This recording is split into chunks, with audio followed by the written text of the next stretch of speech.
tweeted it, we've put it on social media, we've maybe even lost a few friends because we talked about it a little too much. We've said over and over and over again, we've taken a stand that our democracy is not for sale. And I know that each and every one of us, and each and every one of those who aren't with us today, actually realize deep down in our hearts, deep down in our souls, what our democracy is really worth. We know how priceless it is. I know that we know because I've seen so many of you out there marching, modern day Martin Luther Kings, risking arrest, putting yourselves on the line to fight for our democracy because it is worth so much to us. We've seen our veterans, our soldiers, literally risking their lives to defend our democracy. So I have no doubt that we know what it's worth, that we really know. And as a candidate over the last year, I can tell you, absolutely, there are those who are willing to pay to purchase our democracy. I can tell you how much money we see pouring into our elections. You all see it from your vantage point, but when you're a candidate, you can feel it.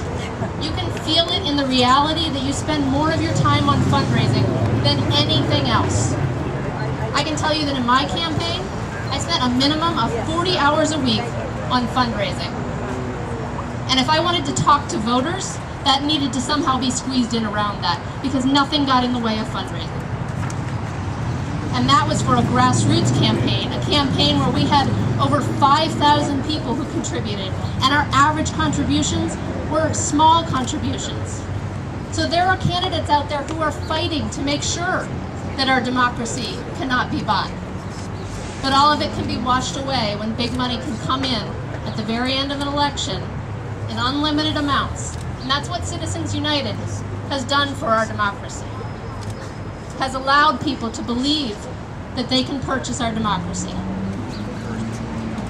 But what is even more disturbing to me is that right now, while we know that people are trying to buy our democracy, while we know that they think it's for sale, and while we know how much it's really worth, how priceless it is, we're giving it away.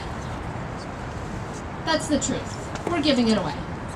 Because yes, many of us are out here working, trying to repeal Citizens United, trying to make sure that Californians' voices are able to be heard in that fight, fighting for things like disclosure requirements in the state Senate. Not enough of us are here. That's right. We didn't tell enough of our friends, our neighbors, our family members. I let my husband stay at home while I came here today. I'm as guilty as each one of us.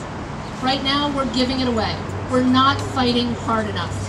And in each and every election that happens on the local level, on the state level, on the federal level, not enough of us are giving our money. Not enough of us are volunteering. Not enough of us are walking on doors. Because we still have so many tools to fight back, to express how much our democracy is worth to us. And right now, too many of us are giving it away for free. So today, let's make sure that Los Angeles hears how much our democracy is worth and that we're not interested in selling it, but let's make sure it's not just about today, that we carry it forward, that we make sure that our voices are heard on each and every campaign, in each and every election, and that we ultimately overturn Citizens United and so many of the other decisions and take back our democracy for us. Yes.